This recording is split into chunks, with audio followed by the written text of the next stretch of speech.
Được. Đây em rửa phạm nhân lên nào. Đây, mời cô ngồi đây. Mời cô ngồi đây. Đây làm việc cũng được. Cô hãy thành khẩn khai báo mọi chuyện để hưởng sự khoan hồng của pháp luật nhé. Cô Đỗ Thị Tuyền.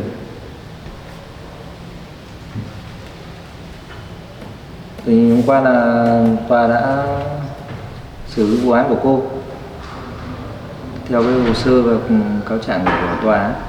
Thì hiện tại cô đang lừa đảo tài chính với quy mô rất là lớn, nên là khi được đưa về xã để xã tiếp nhận thì cô nên thành khẩn khai báo. Những cái gì còn lại tồn đọng lại thì cô khai báo nốt nhé. Tôi có tội đáng gì đâu mà khai. Trên tòa người ta đã phán xử cô rồi, lừa đảo tài chính quy mô lớn này và có cấu kết với một số thành phần xã hội đen, trong đó có một vấn đề liên quan đến cho vay nặng lãi ấy. Cô có liên quan đến anh Nguyễn Văn Hổ chuyên cho vay nặng lãi, nên là những cái chi tiết về hợp đồng và tài chính cho cô và anh Hổ làm chúng tôi đã có hết bằng chứng, nên là cô có thành khẩn khai báo đi. Tôi không làm gì hết. Mọi vấn đề, những việc tôi làm tôi khai trước tòa rồi. Bây giờ tôi về đây, các anh muốn làm gì tôi làm thì làm. Tôi chỉ cầm của bà Sự có 1,1 tỷ thôi. Còn tôi ngoài việc liên quan về vấn đề gì nữa, hay là hổ hiếp gì tôi không liên quan, tôi không quan tâm, tôi không biết. Còn các anh muốn làm gì tôi thì làm đi. Tất cả số tiền mà cô đã chuyển đi và giao dịch thì công an mạng, an ninh mạng người ta đã thu thập được hết rồi. Đâu? Nên cô không thể chối cãi được nha. Không, tôi không biết anh Hổ là anh nào hết. Hổ báo gì tôi không biết. Mọi vấn đề cái gì tôi làm việc với tòa rồi, tôi khai nhận với tòa rồi, tôi không biết gì hết. Các anh muốn làm gì làm, hay là muốn cho tôi cái gì thì cho, muốn làm gì tội tôi thì làm luôn đi, tôi không sợ.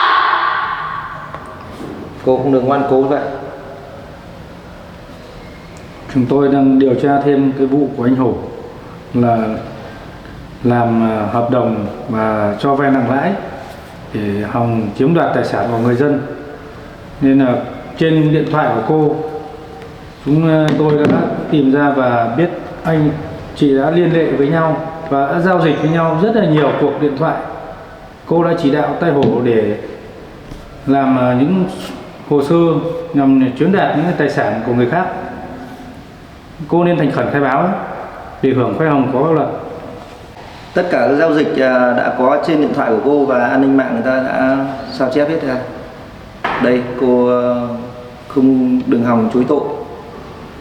Cái số tiền lớn ấy, cô chuyển đi nước ngoài này, rất là nhiều nhé.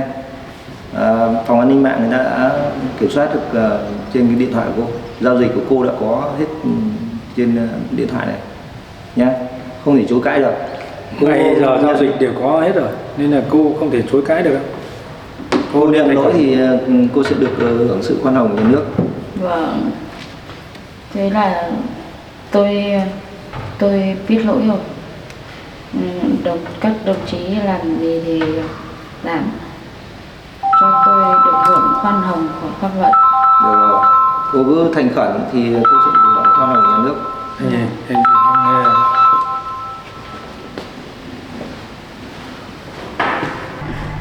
Dạ, các đồng chí, tôi biết lỗi rồi.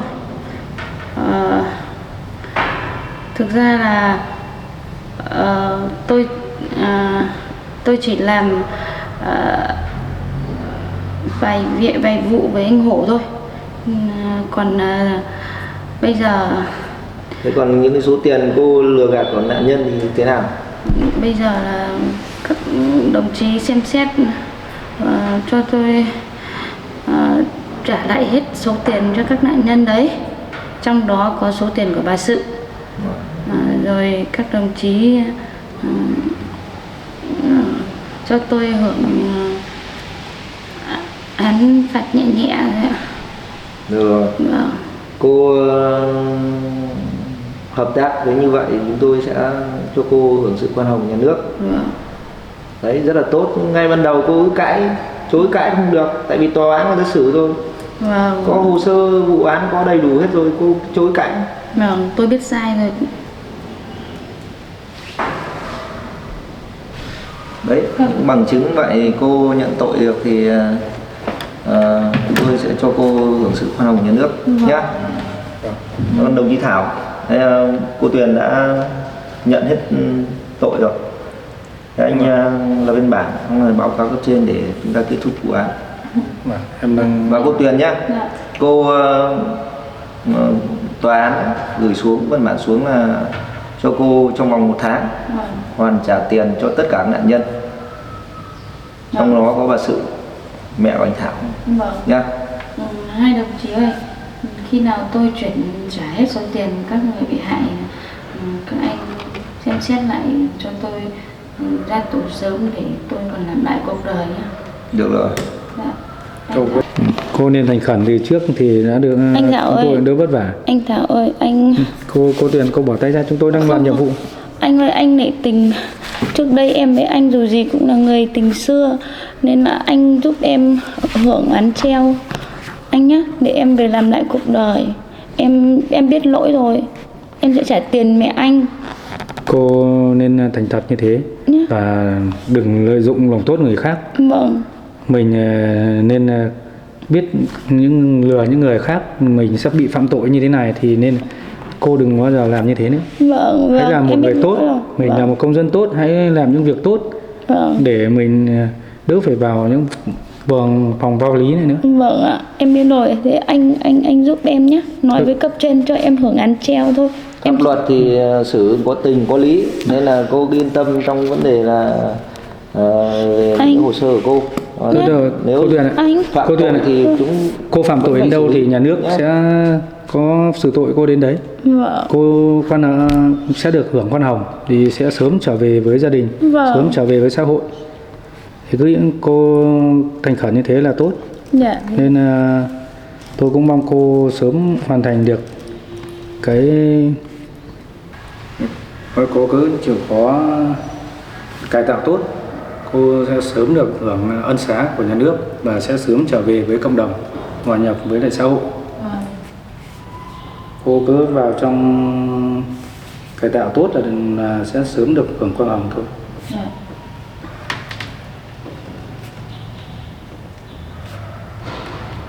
pháp luật người ta xử có tình có lý nhá, cô nhá. Nên là Đó, anh biên bản nó làm xong rồi rồi, anh ký để đưa cô Tuyền trở lại phòng tạm giam để cô ấy. Được.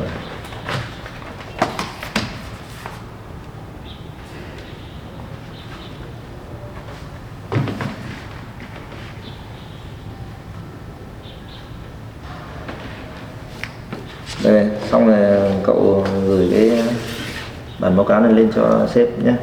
Dạ vâng. Đấy, còn xong rồi cậu đưa cô Tuyền xuống dưới trại tạm giam dưới kia thi nhá nhé. Phải đi. Cô Tuyền, cô theo tôi.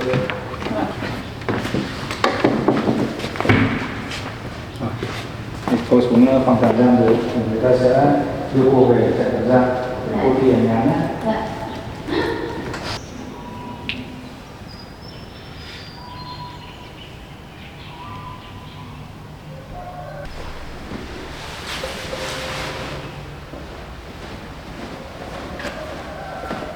Vâng, anh. Cậu đã giam cô Tuyền dưới kia. Vâng, em đưa cô xuống phòng trại tạm giam và mọi hồ sơ giấy tờ đều làm thủ tục xong hết rồi. Đấy, em vừa đấy chúng ta đã làm việc cô Tuyền và trên hồ sơ của tòa án gửi về là cô Tuyền được hạn 1 tháng và hoàn trả tất cả các tài sản với những số tiền người dân bị lừa, trong đó có số tiền của bà Sự. Vâng. Đấy thì trong vòng 1 tháng đấy thì gia đình anh sẽ được nhận lại. Và sau 1 tháng số tiền đó. Rồi nhưng mà bị mất, nhưng mà bà thì có vấn đề về thần kinh vậy thì rất là buồn. Nhưng mà con người con của, với số tiền đấy lại cũng là tốt. Em nghĩ chắc là người em lấy lại được số tiền này khi người em cũng bớt chút được, cũng tỉnh táo được một chút. Thì cũng vì cũng sự lòng tham và ham muốn quá nên ra bà mới đặt nhiều niềm tin vào Tuyền, và cuối cùng mình lại bị lừa, cú sốc lớn nên mẹ em đã trở thành như vậy. Thì còn chỗ của Hổ nữa, là chỗ của Hổ nhá. Bây giờ chúng ta sẽ đến gặp và sẽ cắt giấy phép chỗ của Hổ. Có nhiều kinh doanh núp bóng pháp luật cũng không được. Nhé. Là vừa nãy bên trên cũng gọi điện xuống chỉ đạo chúng ta nên làm sớm cái vụ án của Tuyền để kết thúc. Chắc là mai chúng ta sẽ đến làm việc với anh Hổ luôn. Thì cái này tôi giao cho cậu nhé. Việc thẳng với cậu, chúng ta cắt giấy phép kinh doanh của doanh nghiệp của Hổ. Mai không để tái diễn trên kiểu cho vay nặng lãi này được. Và cũng có chúng ta phải phạt hành chính. Mai em sẽ bảo cô Thanh đánh giấy triệu tập cậu ở đây để chúng ta sẽ làm rõ và thu hồi giấy phép kinh doanh của người ta luôn.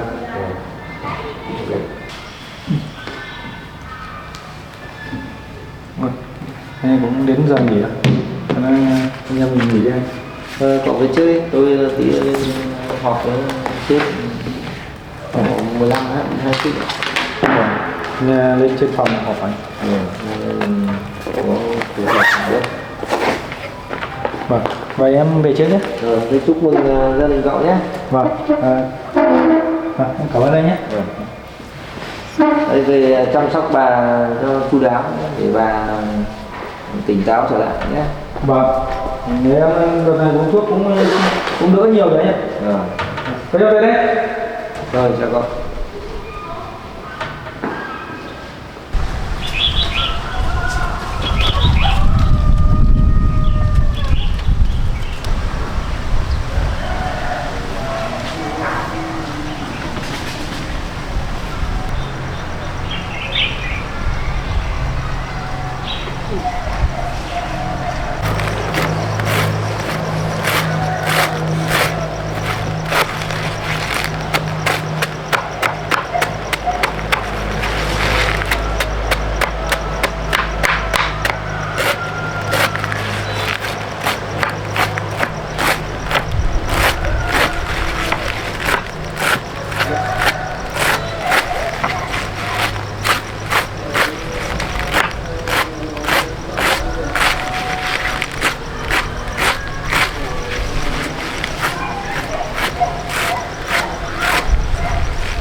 Thế này tao bảo mày tìm cái tiền cho tao, tìm được chữa mấy hôm nay chả thấy gì cả, chả lơm thấy mặt thấy mũi đâu.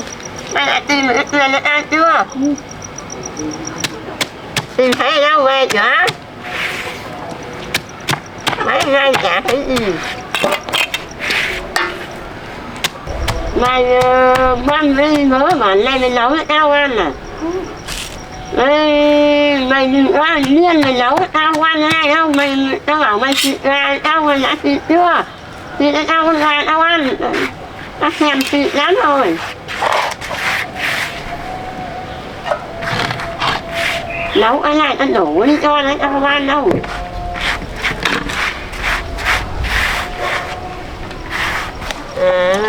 Mày trộn cho gà ăn này, ta tưởng mày lại trộn nấu cho người ăn này.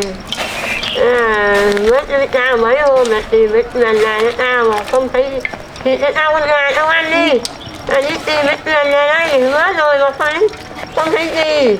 Thì hứa nó tìm nó về đây, tao còn lấy sổ này, tao còn về đất cho tao đâu ở, chứ tao ở đây nữa đâu.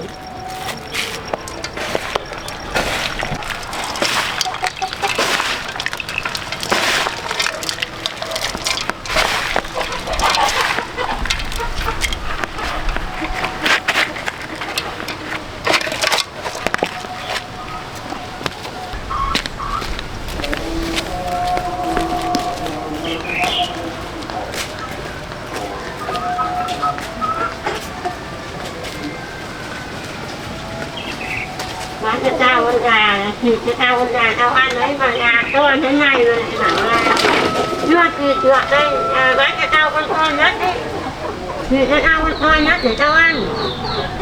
Cái này to lớn thế này mà lại bảo là chưa thịt được. Đây, bán cho con này thịt, con này to nhất đây, con này thịt cho tao ăn này, bán cho tao ăn thế này đúng không? Đây là tao ăn này mà lại bảo là chưa thịt được, bé gì, đấy không muốn cho tao ăn cái gì.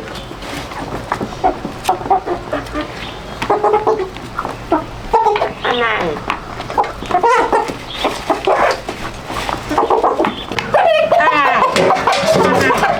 Con này, thịt cái con này thì tao này. Tao ăn thế này rồi cứ nói là không muốn cho tao ăn thì bảo tao. Cứ nói là chửa ăn được với chửa lớn. Con này tao ăn này ra, con nào tao ăn này. Đây gà này là gà nhà tao đấy, mày bắt trộm của tao sang đây. Mày bắt trộm của tao sang đây. Mày bắt trộm của tao. Này vào đây lại quậy phá gì đây? Bắt trộm gà tao sang đây thì cho tao ăn, cứ nói là không muốn cho tao ăn thì bảo tao. Gà đang chăm, nó giờ thì mới đang lớn. Lớn Rồi này. khác được thịt gà cho mẹ ăn. Tao ăn thế này mà vẫn bảo là không được ăn. Không thịt à? Mẹ lại đánh vợ con à? Tao không đánh.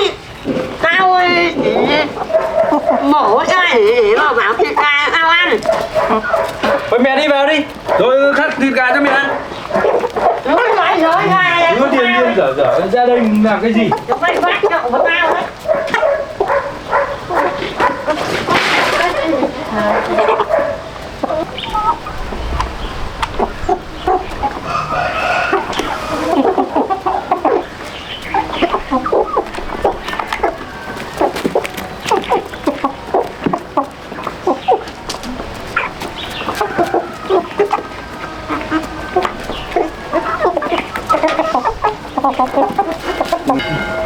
Em bị ngã. Mẹ đẩy em à? Du em à? Cái cổ mà dở điên này. Không bao giờ mẹ tỉnh được thì chết tội. Không có đau.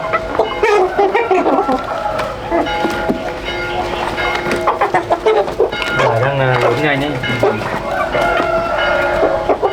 Thôi đi vào đi. Vào em có chuyện em để em.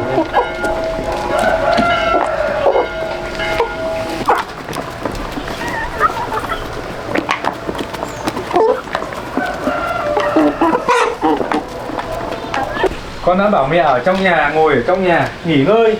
Mẹ con ra ngoài làm gì? Vợ con cho gà ăn nên mẹ vào đấy còn quậy phá rồi làm gì trong đấy, lúc nào cũng đòi ăn thịt gà. Nhưng lúc nào con khắc thịt gà cho mẹ ăn, làm sao cứ phải lúc nào cũng đòi ấy. Gà của tao đấy, mày bắt trộm ra mấy gà nuôi to thế rồi nó bảo thì cứ nói là gà bé. Gà nào gà của mẹ, ai bắt trộm của mẹ? Mẹ vào đấy mẹ còn lu đẩy đánh vợ con à? Nói nhiều lần rồi mà mẹ không nghe. Đấy, ngồi đây anh chuyện muốn nói với em. Đây, anh có chuyện nói với em.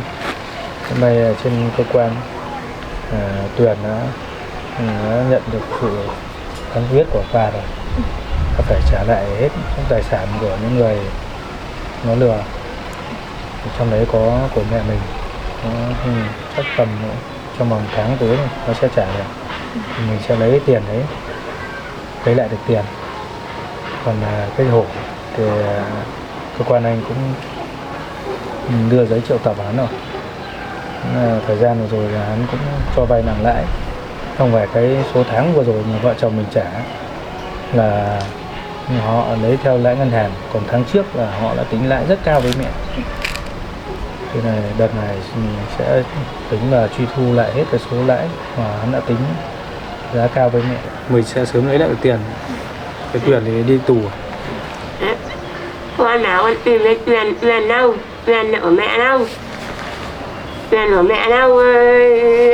Mà bảo nó cho mẹ nó đi để đưa nó đưa mẹ đi Mỹ đi. Tuyền đâu? Tuyền của mẹ đâu? Tuyền của mẹ giờ đang bị tòa xử án tù rồi. Thế nào? Đấy, mẹ cứ tin lời của nó đi. Lúc nào cũng Tuyền. Bây giờ nó lừa đảo hàng trăm người rồi. Số tiền là rất lớn. Rất nhiều người mắc bẫy tiền lừa, đưa tiền tài chính để đầu tư với nó. Thế mà bảo là tìm thấy nó rồi mà lại không đưa nó về đây để mẹ gặp nó, để mẹ nói lại tiền nói hết cả rồi lại bảo nó bị đi đâu rồi. Nó đi tù rồi, đi quan tòa xét xử, nó bị tù rồi. Giờ tới đây mình sẽ được lấy lại tiền. Nó đã lừa mẹ. Thì mình lấy cái tiền đấy thì mình lấy được sổ ra. Nào cũng tin Tuyền với Tuyền, tin tưởng nó. Vợ chồng con khuyên mẹ không nghe. Giờ mẹ phải nghe lời vợ chồng con. Đấy, mẹ có tuổi rồi, giờ già cả rồi, em hiểu gì đâu mà đầu tư tài chính, nghe lời dụ dỗ của nó.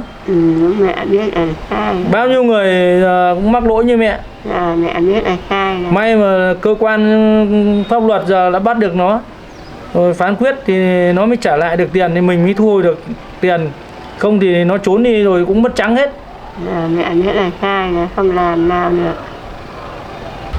Đấy, giờ cái Tuyền nó đi tù rồi đấy. Mà mẹ cũng may là mẹ không dụ dỗ ai, không lôi kéo ai vào đường dây của nó. Chứ không thì mẹ cũng lại phải đi tù với nó đấy. Mẹ biết là mẹ sai, là mẹ xin lỗi hai đứa, đừng bắt mẹ đi tù. Mẹ chỉ đầu tư đấy, mẹ có làm gì đâu mà đừng bắt mẹ đi tù nhá. Mẹ biết là mẹ sai, là mẹ xin lỗi hai đứa, xin lỗi hai con. Mẹ nhận được lỗi lầm ra của mình rồi. Bây giờ phải nghe vợ chồng con. Mẹ biết là mẹ sai, là mẹ hứa mẹ là mẹ không làm gì. Mẹ sai. May là mẹ chưa dụ dỗ ai đấy. Thì không dính dáng này thì cũng mệt. Con đừng bắt mẹ đi tù nhé. Mẹ biết là mẹ sai rồi, mẹ chót lại rồi. Giờ cái Tuyền này giờ tòa đã phán quyết nó phải ngồi tù rồi. Thì cũng may giờ nó cơ quan bắt lại được nó. Thì không cũng mất trắng hết. Thôi được rồi, mẹ vào nghỉ ngơi đi. Con hứa với mẹ đừng bắt mẹ đi tù nhá, mẹ không liên quan gì đến lần ở đâu, đừng mẹ, vì là mẹ nghe nó dụ dỗ nó, đừng có bắt mẹ đi tù nhá, mẹ không liên quan gì đến nó ở đâu, không Thôi, làm gì rồi. sai đâu. Mẹ biết sai lỗi lầm của mình được rồi. Mà từ lần sau nhé, mẹ không được quậy phá nhé, không được đánh vợ con đâu nhá.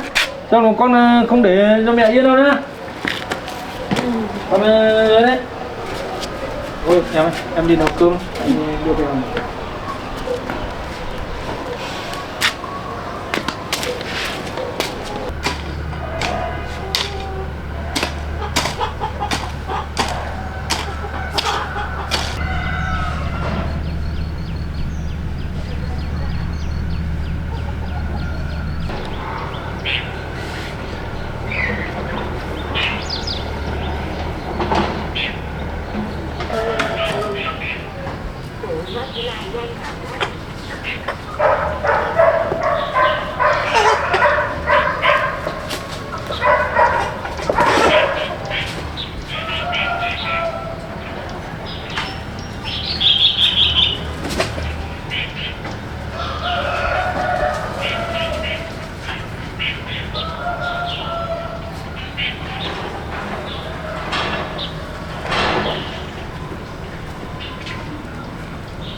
Gọi điện cậu Thảo xem là đưa giấy triệu tập lên cho vay hộ.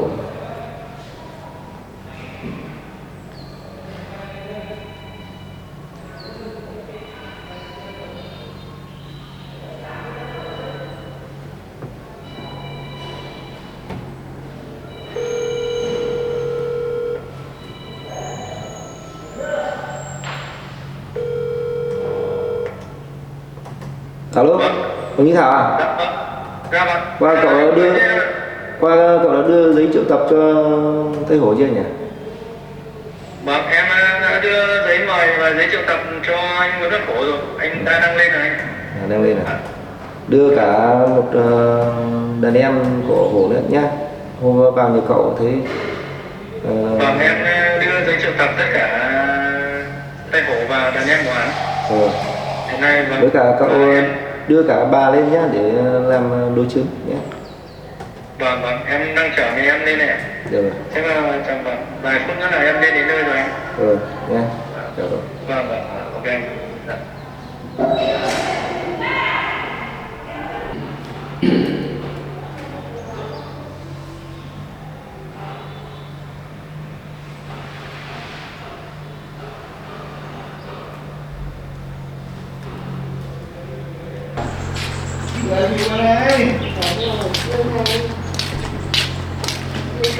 Hiểu này là triệu tập nên làm cái gì? Triệu tập cái gì mình làm gì đâu mà triệu tập mình. Thế một lý tao đang lo đấy. Mà có dạ bì gì không? Không có bì đâu. Thì có tiền không? Mình từ trước là có phải mua bì, có tiền mà. Cứ đi. Mình có tiền tao làm được. Đút ra. Một thôi. Dạ vào này, đi. Đi. Lỗi làm gì đâu.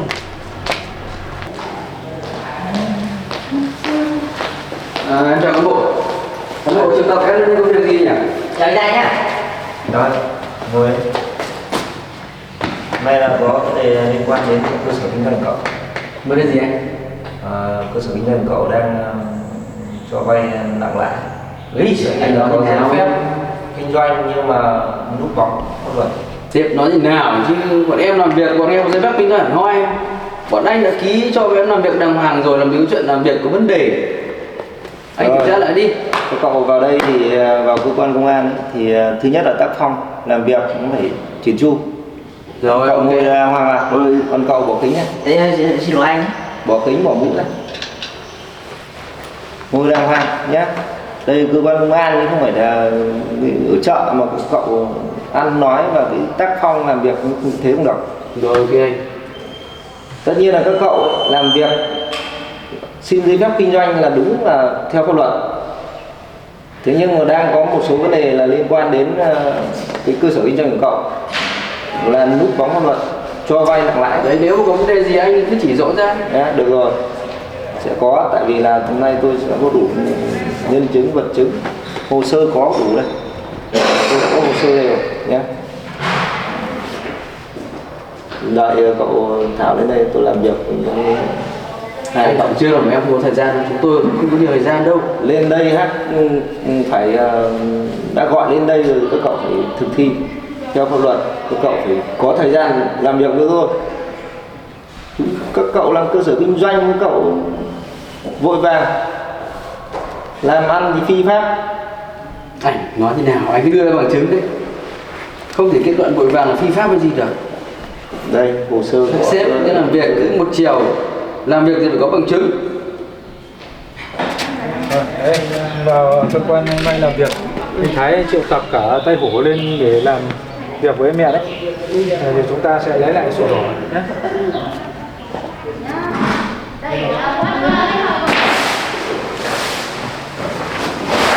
Chào anh Thái. Chào bà nhé, Nguyễn Hổ đang triệu tập lên rồi. Em đưa mẹ em đi để làm việc cùng với này.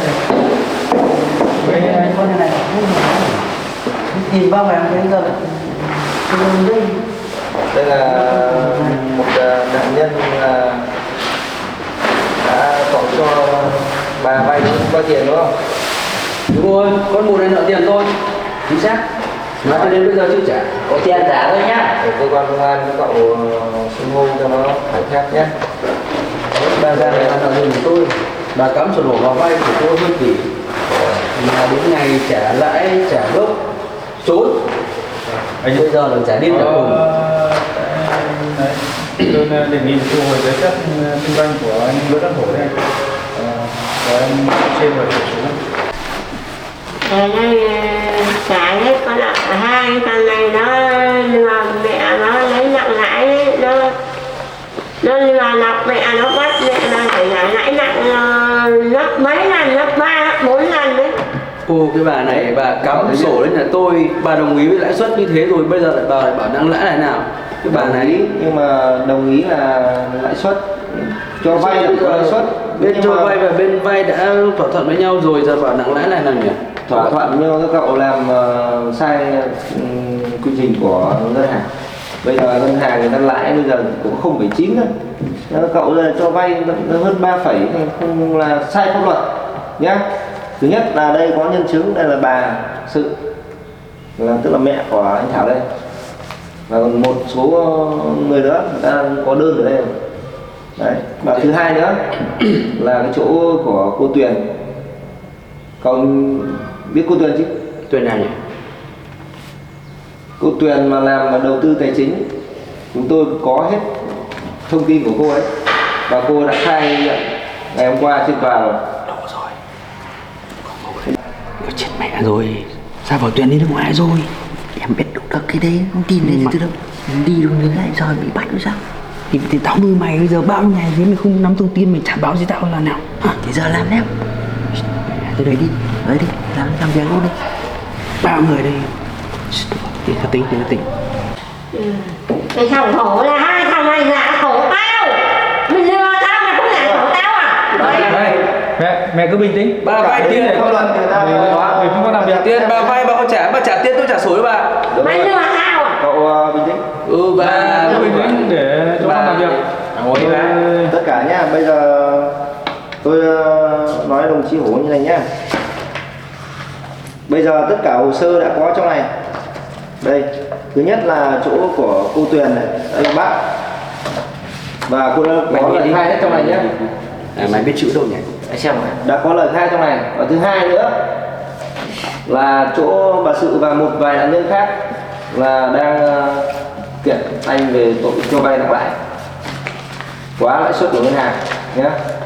Thì hôm nay chúng tôi triệu tập anh lên đây để thứ nhất là làm việc với anh, và chỗ bà Sự là nạn nhân là nhiều tiền nhất ở chỗ cơ sở kinh doanh của anh đang vay gì đấy.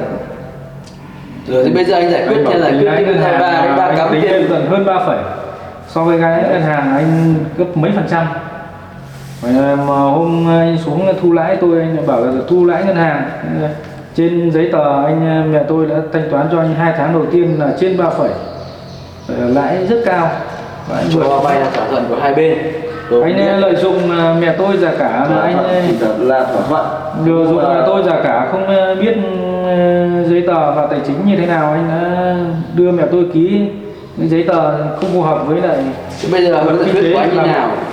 Bây giờ là chúng tôi triệu tập anh đây với những cái hồ sơ và những cái bằng chứng được thu thập từ trước đến nay, và có trong hồ sơ này thì chúng tôi sẽ thứ nhất sẽ thu hồi giấy phép kinh doanh của cơ sở cậu nhé.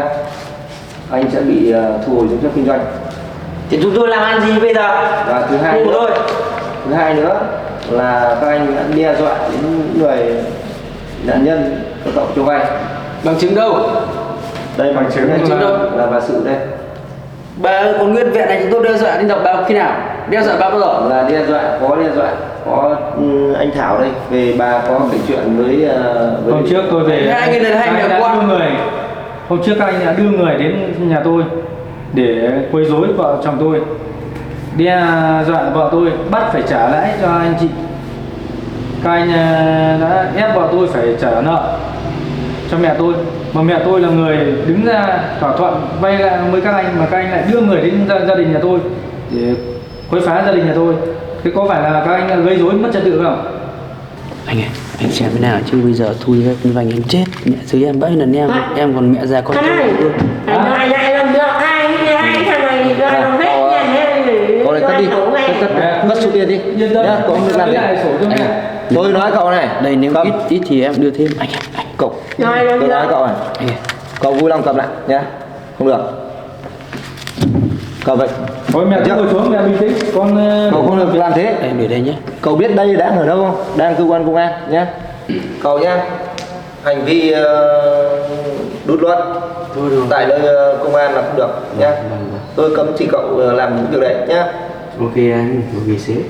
Anh vào thứ nhất bây giờ thu hồi giấy phép kinh doanh của cậu ấy, ra quyết định thu hồi giấy phép. Thế còn món tiền của tôi bà này bà nợ tôi là tính sao? Còn chỗ sổ đỏ của bà Sự thì cái chỗ bà Sự vay của cậu bao nhiêu? Là 1 tỷ 1 1 tỷ 1 đúng không? Đúng rồi. Với khoảng 3 tháng. Đấy, theo tài liệu hồ sơ điều tra đây là 3 tháng là cậu cho vay lại quá lãi ngân hàng, thì cái số lãi cậu đã nhận được ấy, từ bà Sự và số lãi đấy sẽ trừ vào gốc nhá.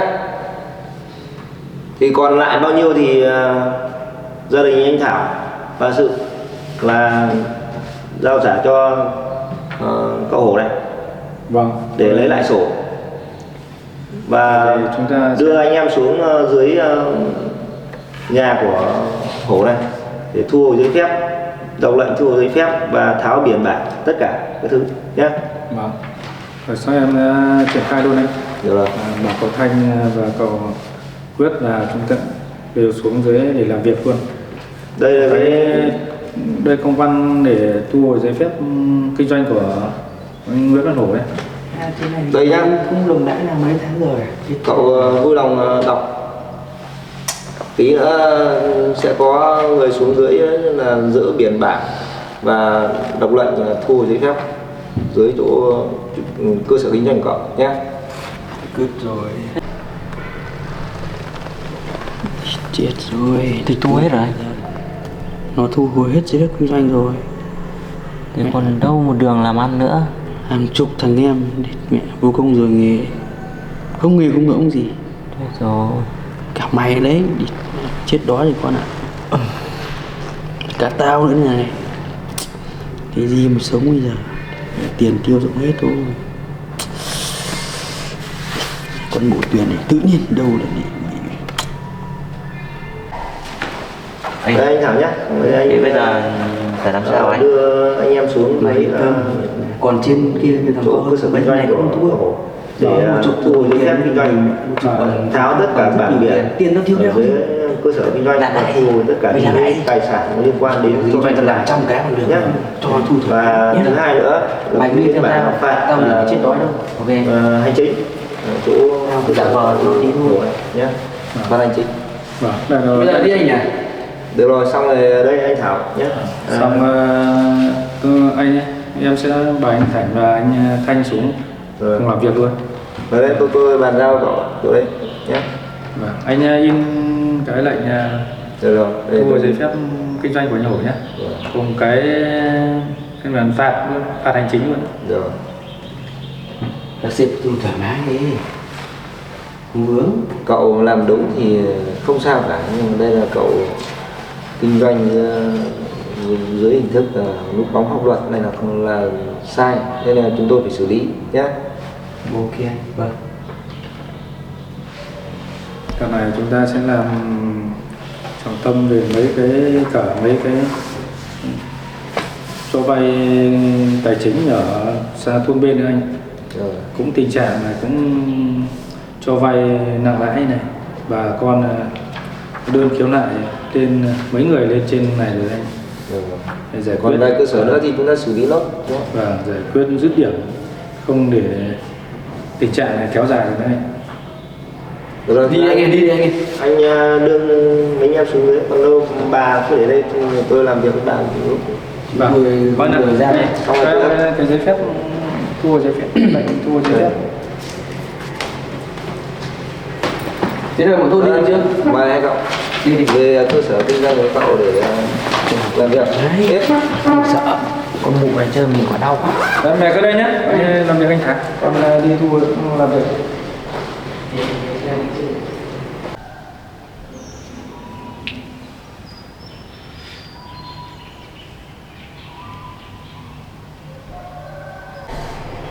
Cái chỗ anh Thảo anh đang xuống kia làm việc với mấy anh em chỗ Tây Hồ ấy. Thì bà cứ ngồi đây tí, anh Thảo xong việc anh quay lại anh đón. Ừ. Bà dạo này sức khỏe ổn định chưa? Là tôi ổn định rồi, còn là ổn định rồi. Thế là nhớ được nhiều chưa? Tôi nhớ là mặt tính rồi. Thôi chịu khó ăn uống mà con cái chăm sóc thì nó sẽ phục hồi dần bà nhé. Ừ. Mà cái chỗ đấy hôm nay chỗ Tây Hồ ấy mà cho bà vay nặng lãi ấy, thì bà phải lần sau ấy, tất cả những cái chỗ nào mà cho vay hoặc là rủ dê đầu tư tài chính ấy, như chỗ của Tuyền ấy, Ừ. thì bà bây giờ mình già rồi mình không thể hiểu cái công nghệ được, thế nên là bà phải hiểu được là cái vấn đề là đầu tư bây giờ nó không thể cái gì ra nhanh tiền đến như vậy. Nói lại cái sổ cho tôi chưa? Sổ thì bây giờ anh Thảo đang xuống làm việc cái chỗ Tây Hồ thì sẽ lấy lại sổ cho bà. Đấy, trả tiền và lấy lại sổ. May quá, cảm ơn toàn bộ nha. Vâng.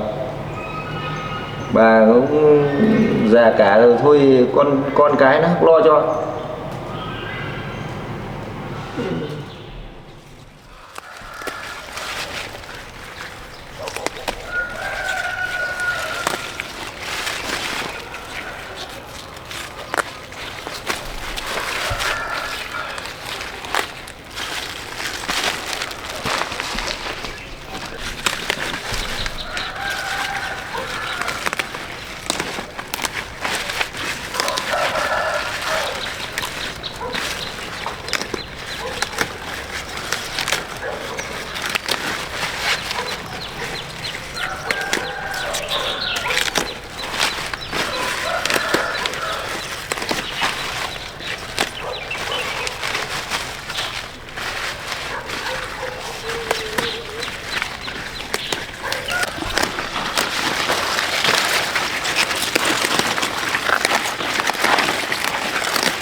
ơi, em cho gà nào.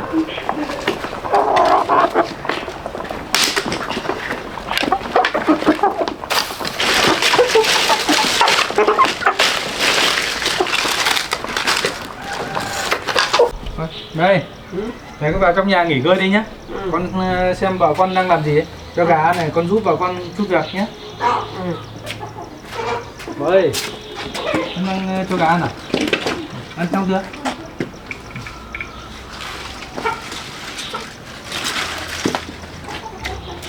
Đóng vào luôn à?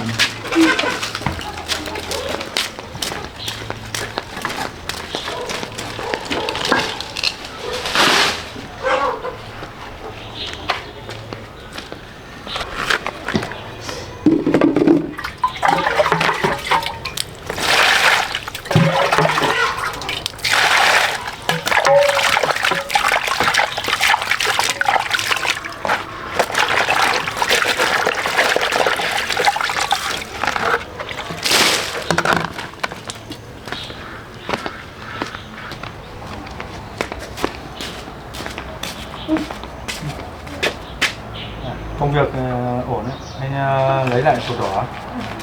Đi vào trong nhà nhưng mà đi nói chuyện với em nhé.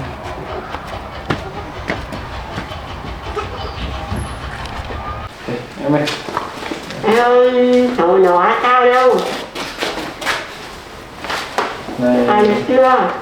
đây cũng đang đưa mẹ lên cơ quan này và triệu tập Hổ lên để thu hồi giấy phép kinh doanh của nó. Anh và mẹ lấy lại sổ đỏ rồi. Nên lấy được sổ rồi đưa trả tao. Sổ này bây giờ sổ đỏ đất này là con tìm lại được, mẹ phải để vợ chồng con giữ, con không thể tin tưởng mẹ được nữa. Để trả tao để tao cất đi sổ của tao mà, đất của tao mà. Hổ đã thu hồi giấy phép kinh doanh rồi và bị phạt hành chính. Chắc là từ nay hắn sẽ không làm điều bất chính nữa. Đấy, sổ đỏ đây, anh em lấy cắt đi cho anh nhé. Đưa đây trả tao chứ sổ của tao, đứng tên tao mà, đất của tao mà. Mẹ bây giờ mẹ như thế này con không thể tin tưởng đưa sổ đỏ cho mẹ được. Đứng tên tao, sổ Mẹ cái đất bây giờ chúng con tìm lại để con giữ. Đất này là đất tổ tiên, đất của ông bà.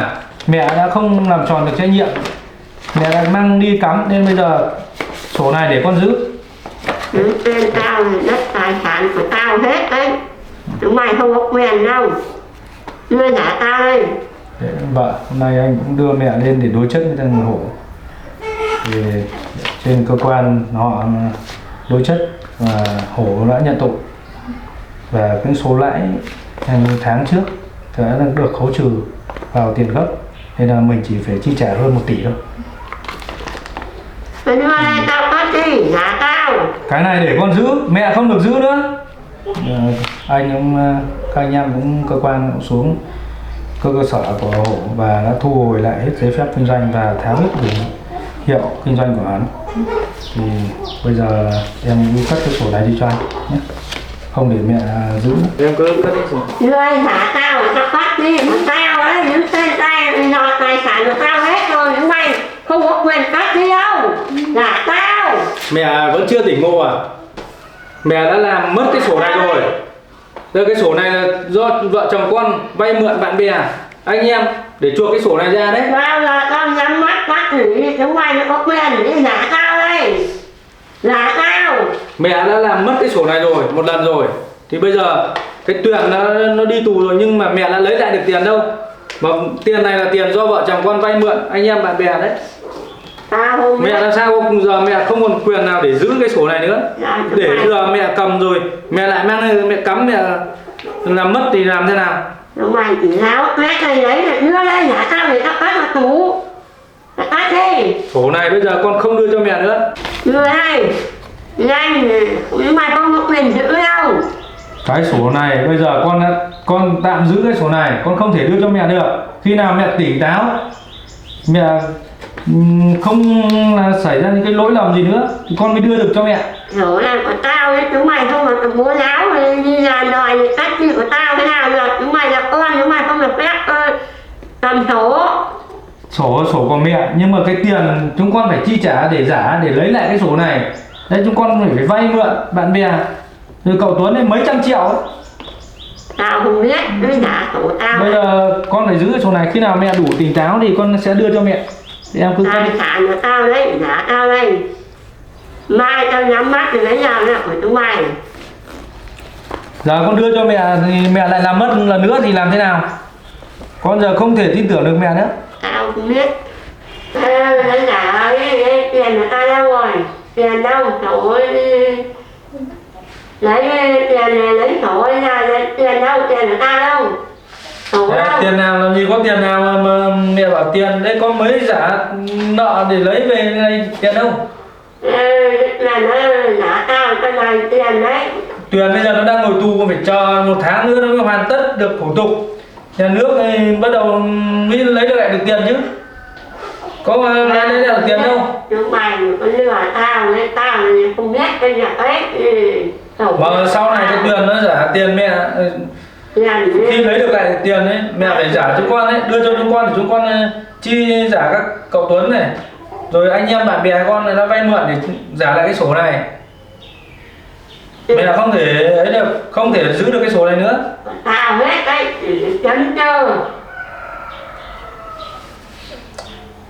Thôi con nói với mẹ cũng không hiểu được. Rốt cuộc là cái đất, cái sổ này, sổ đất này con không thể đưa cho mẹ được.